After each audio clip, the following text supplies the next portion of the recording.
fascinating. I'm sitting in the Stockholm area right now. Oh, okay. So, Great. um, yeah, so I'd like to turn then, I guess. I mean, I follow so much of the discourse on those channels that I mentioned and the foreign policy stuff, so I can't resist trying to talk to you about a little bit Sure. about that. Um, yeah, it seems to me that and I think this resonates with you, but also from John Mearsheimer, Glenn Deason, other guests on Napolitano and the Duran, that a lot of dominant Western government elites, if I can put it that way, are actually kind of bent on regime change in Russia and breaking up the Russian Federation, kind of if maybe peeling off, republics at a time. What would you agree with that? Of course. I think, one of the things of growing up, and by that I mean reaching the age of 70, which I've reached, is understanding one's own country more clearly. It takes decades. When you live within a milieu, it's actually not easy to understand the immediate milieu you're living within. It may be easier to understand a rural African village or a highland economy in the Altiplano in the Andes in Bolivia than it is to understand your own society. And I did not understand American foreign policy for much of my career in depth. I had skepticism early on because even as a 14-year-old, I was marching against the Vietnam War. And Hmm. I grew up in the era of the assassinations of JFK, RFK, and Martin Luther King. And in the Watergate era.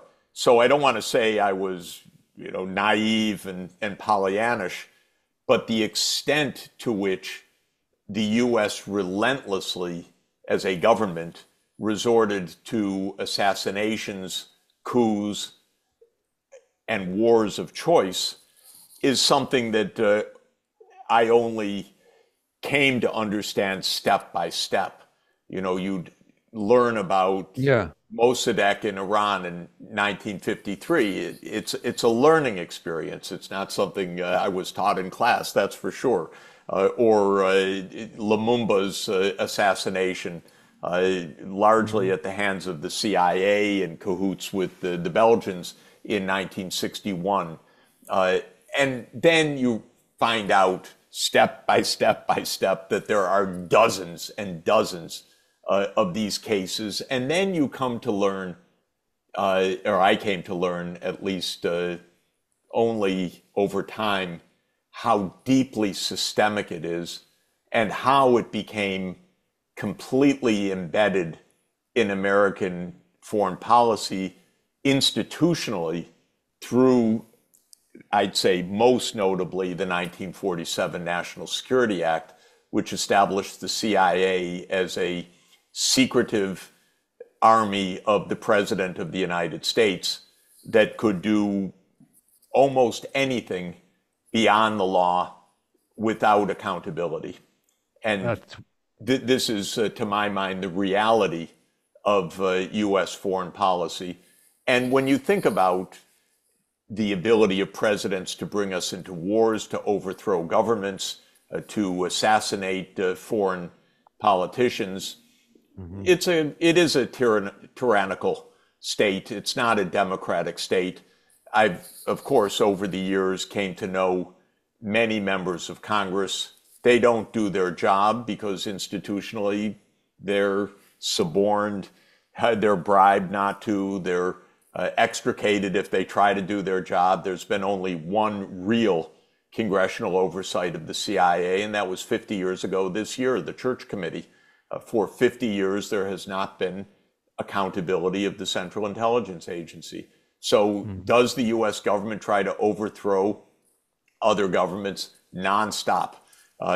Has it aimed to basically uh, divide up Russia after 1991 in the same way that it tried to end the Soviet Union between 1945 and 1991? Absolutely, yes. And it's spelled out in many places, but you have to look for them. And you have to know where to look. And when you do look, it's not a happy story. Yeah. Do you tune in at all to Michael Benz? No, I mean, I know who he is, but I don't, unfortunately, given time constraints, I don't, unfortunately, have the chance to tune into too many other, too He many. he he's awesome on knowing so much of the institutional play-by-play, blow-by-blow detail. Uh-huh. I really find him worthwhile and I recommend him. He calls it the Department of Dirty Tricks, like the Yeah. CIA. You know, And one then, one thing that I think is, for me, I work with governments all over the world. Of course, I work on economics. I don't work on intelligence or security issues. But I have the chance to speak with people all over the world all the time. Much of what is called secretive or covert, of course, is completely known. It's just denied. What we mean by a yeah. covert operation is that it's a denied operation, not that it's hidden from view. The coup is there in broad daylight. Sometimes it couldn't be more obvious. It's just that the US government says, me? I didn't do it. And so in this sense, you definitely hear a lot. And the New York Times says it the same way. The New York Times is useless, unfortunately, Well, except if you want to know what theater to go to or what play to see. Other than that, useless in terms of trying to and understand foreign policy. a big point that I learned from Ben's and that he drives home and illustrates really nicely is that the dirty tricks playbook has been turned on inward, has been turned on us with the censorship, persecution, the whole 9 yards, propaganda, intimidation, and so on, lawfare. Well, I guess lawfare is an aspect of it. And I just wonder if that's like how you feel about it, that the moral attitude, the moral regard for people outside the country has been very terrible and disgraceful, and that kind of almost moral rot is now like very much infecting our domestic politics. Does that make sense? I think there's no question that, to use a maybe a cliched analogy, the Roman Republic became the Roman Empire, and the American Republic became the American Empire. And I think that this is true. And imperial power does not look so well Yeah. on internal threats as well. And I'm of the school that JFK and RFK and MLK were taken out by forces that included parts of the U.S. Government. You know, I Hmm. don't think that this is. I've spent decades now, like probably many of my generation, to try to understand those events. And I think what is absolutely undeniable is that the forensics are contrary to the official story. And second, that there was never a serious investigation of these assassinations. And that tells you a lot, to my mind. And aside from motive and opportunity, just the sheer behavior of senior reaches of the US government, the fact that CIA documents regarding the Kennedy assassination are still not released 62 years later, despite repeated calls by Congress for their release. And Biden, again, in the long list of presidents, kept secret documents from decades ago. It tells you something. Another question for you. Is there anything to the idea my idea that the more you realized this about, if you will, the deep state foreign policy and the influence of sort of those considerations on economics, generally speaking, like does this perhaps in some way explain, because I see kind of a shift in your career from a focus on poverty to a focus on peace. Does that make any sense? I'm just kind of conjecturing. Well, I would say a couple of things. First, if your goal is to improve the world, it sounds, I hope that's not too highfalutin, but that is my goal, to do what I can in my way during my career. And so as I've said, I view economics as a problem-solving field and a normative field to try to help make things better. Well, the truth is war is a terrible inefficiency. Let me just say, it's just extraordinarily frustrating to try to be building something and to have trillions of dollars invested in destroying it. And so it's not only maddening, it's, to my mind, verging on a kind of insanity. Second, the nature of our war is terrifying in my view, in that we are closer to nuclear Armageddon than at any time during the entire nuclear age. I lived through the Cuban Missile Crisis. We're in a kind of prolonged Cuban Missile Crisis right now. We're actually firing missiles, US personnel at Russia. Can this possibly be right? The answer is no. We're actually talking openly about war with China by 2027. And there are a lot of people in Washington who are proudly talking about that. And we have official documents that we must prepare for war with China by 2027 and so forth.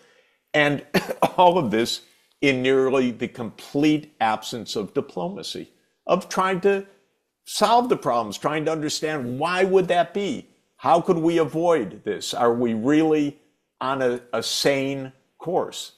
So this is, for me, simply one of the reasons why this became a priority for me.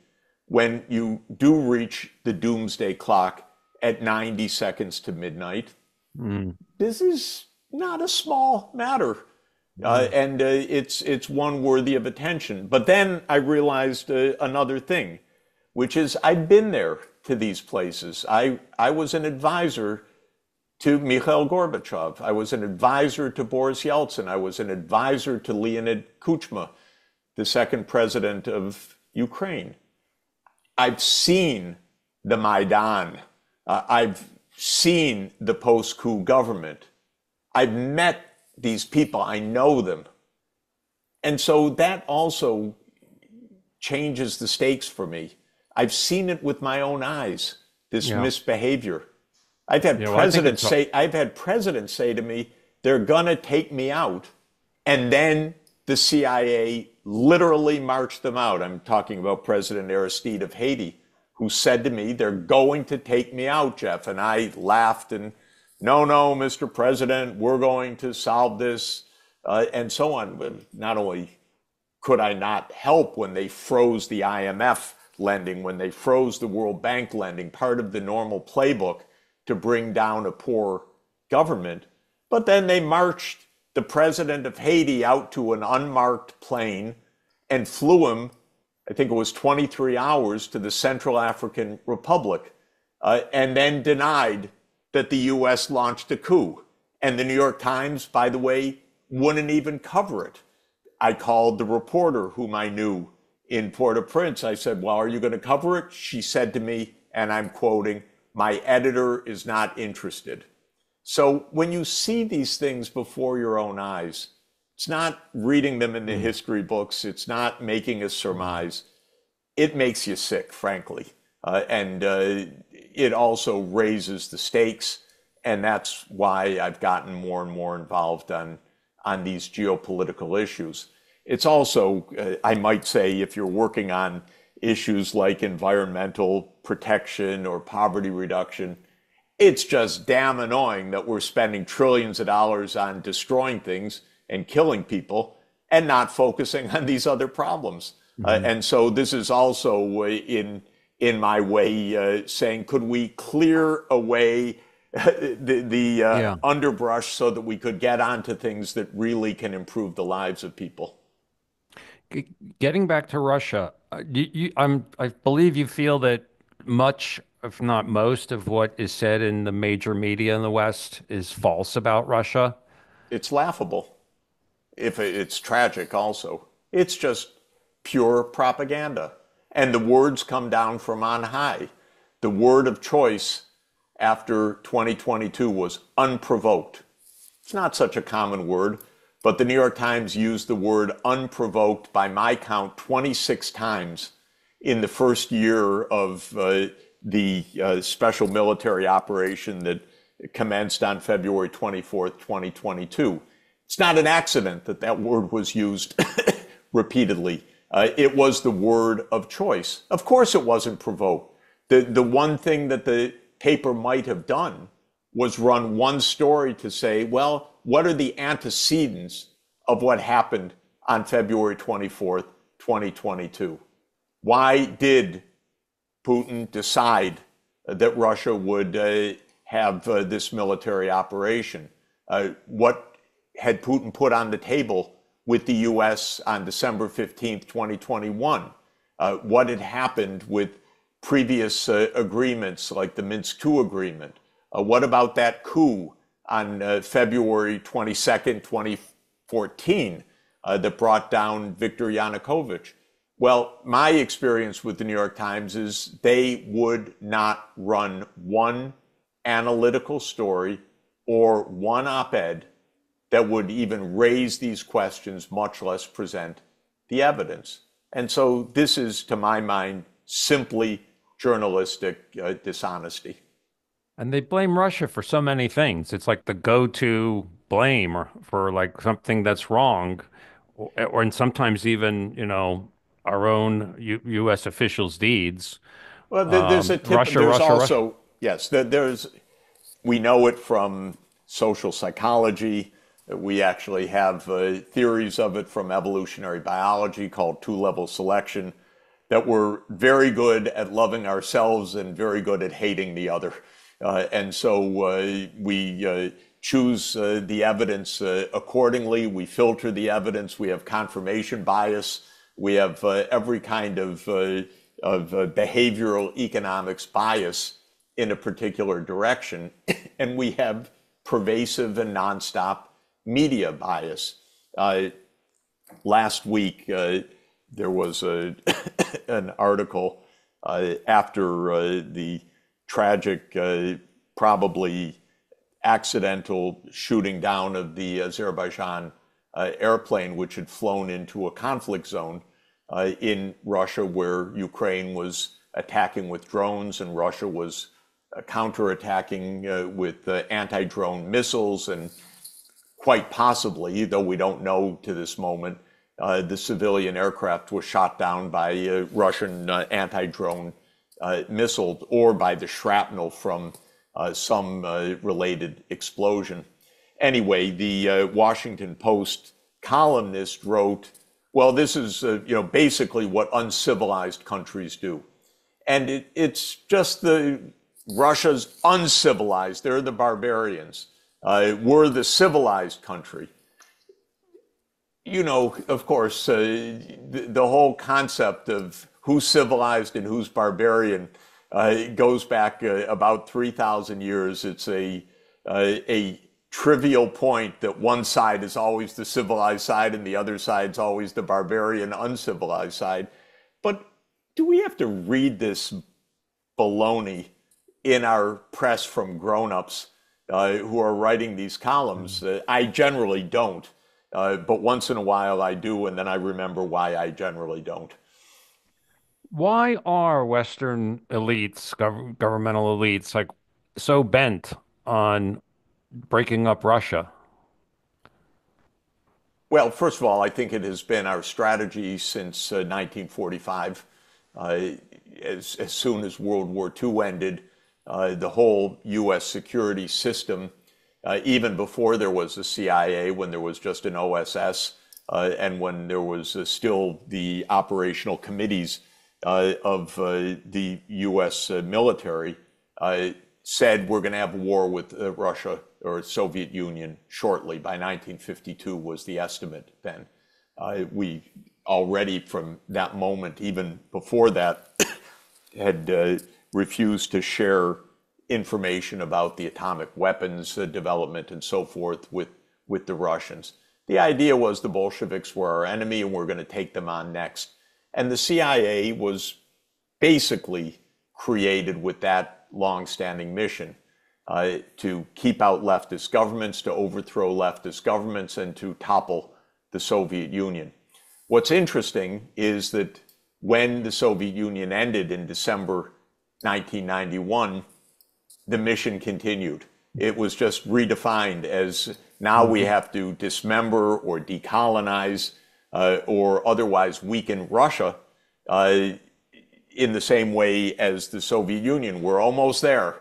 And the game plan became surround Russia with NATO, weaken Russia around the margins, double down on our strategy that dates back to Zbig Brzezinski in 1979 on funding jihadists to weaken Russia's periphery, because that's the Islamic periphery around Russia, and funding jihadists to fight the Russian Orthodox Russians was a long-standing CIA operation. We started it up in Chechnya, in the Balkans again, and so forth. And so this never ended. This is where I came in individually into the story. But why? But the question is why? It's like Russia, in some sense, said, Gorbachev was kind of like, yeah, I guess you guys are right. And the West couldn't take yes for an answer. Oh, there's such a wonderful line of Henry Kissinger. I'm going to read it because I pulled it up on my screen to quote it. In a 1994 interview, actually December 5, 1994, on PBS with Robert McNeil, McNeil asked, why are we expanding NATO, for heaven's sake? And Kissinger and McNeil says, my understanding is there are no borders that are threatened at the moment. Even the existing borders of NATO are not threatened at the moment. Why are we expanding NATO, he's asking. And Kissinger says, the existing borders of NATO can't be threatened because they are now adjoining friendly countries. So there's nobody there with any capacity to threaten the borders, at least not from the East. So the problem is whether the new states of Eastern Europe, the former Soviet satellites, should be included into NATO. And then Kissinger says, if we are reluctant to antagonize the Russians today, when they're weak, it's an illusion to think that somewhere 3-4 years down the road, we can suddenly move in that direction. It's mind-boggling to me. It's almost hilarious. What's he saying? He's saying, of course we should antagonize them. Either we do it when they're weak or we should do it when they're strong, but he takes it for granted. There's no threat. But we should antagonize them. It's amazing, but we're like repeating the thing to be explained. So is it like what underlies this? The idea that I think traditionally there are three claims for state motivation.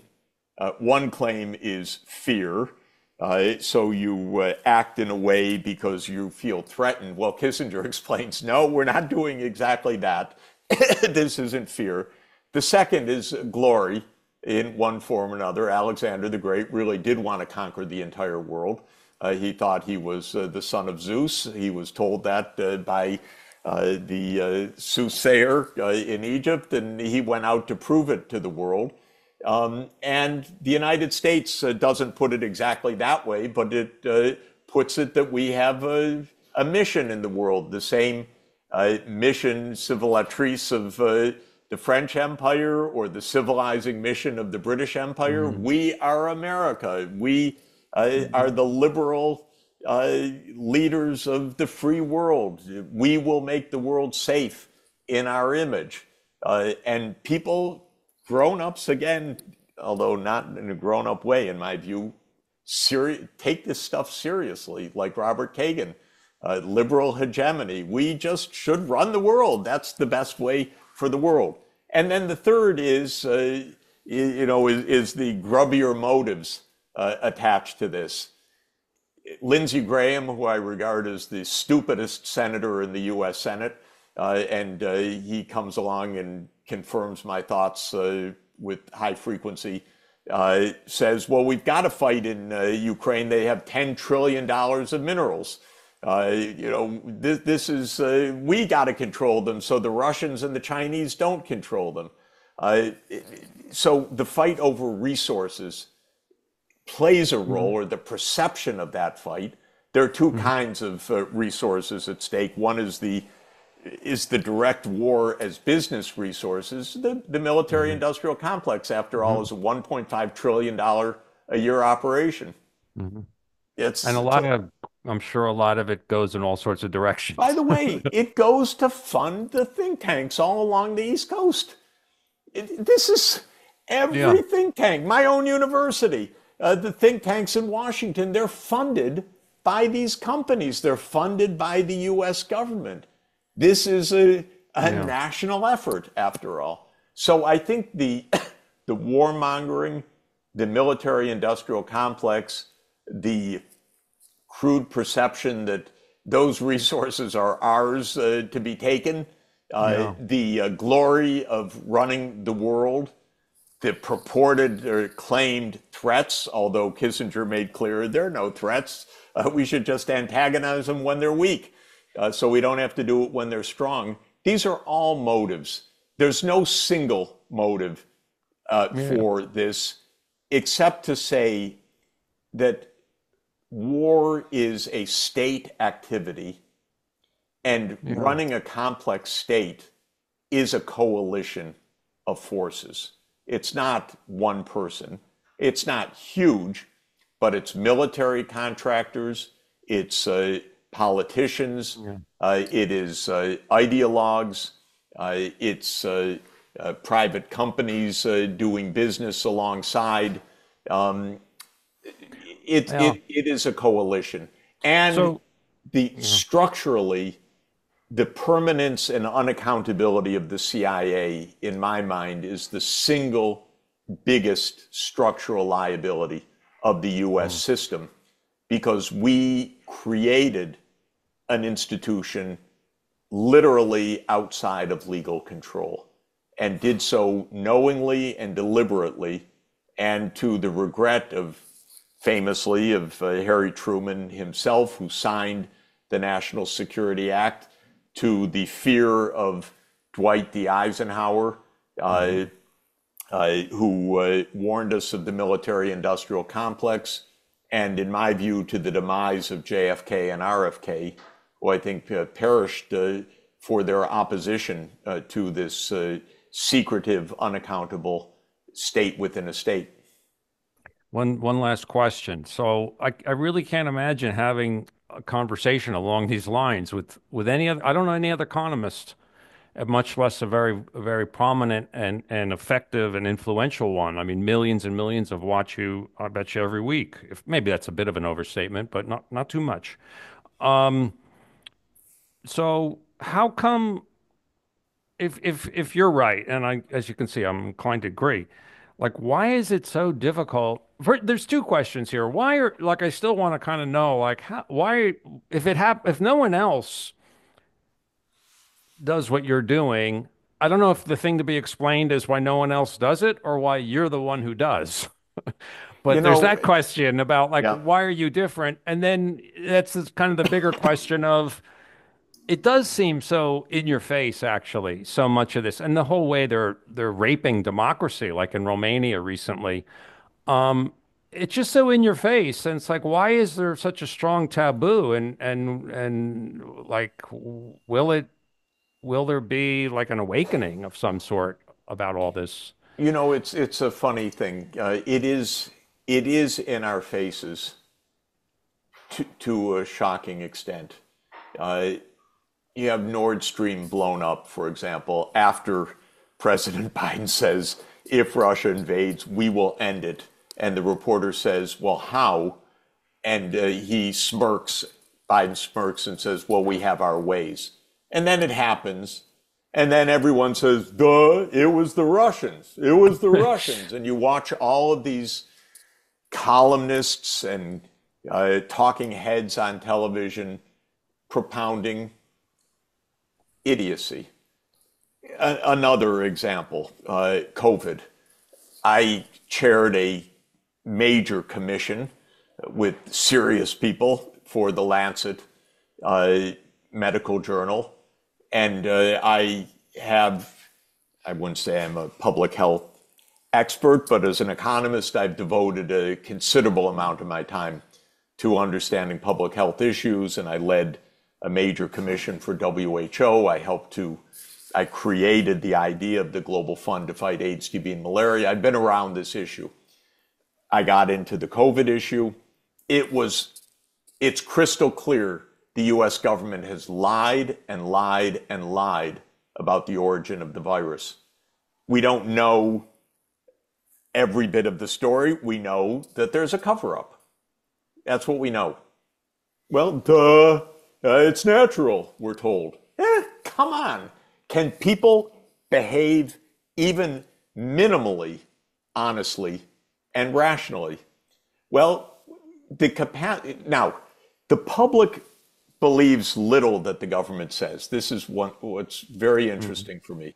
When the government says Lee Harvey Oswald is the sole assassin of JFK, despite all the forensics, and Sirhan is the sole assassin of RFK, despite the fact that the coroner himself in the postmortem said it couldn't have been because the shot was fired from behind, not in front. The public doesn't believe any of this. It's just that the government doesn't have to say anything more. It just says, that's the answer, pure and simple. We don't actually give a whether you believe it or not. Okay, this is our context on many different issues. They don't care that they're blowing smoke in our face. And we know it, but they don't care. Well, I don't know.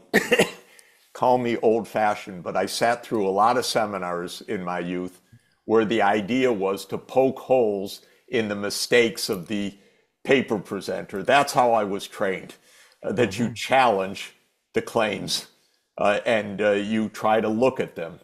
And when the claims that are being made are not only on their face false, but extraordinarily dangerous because they're leading us closer and closer to the brink of nuclear annihilation, it's worth calling them out.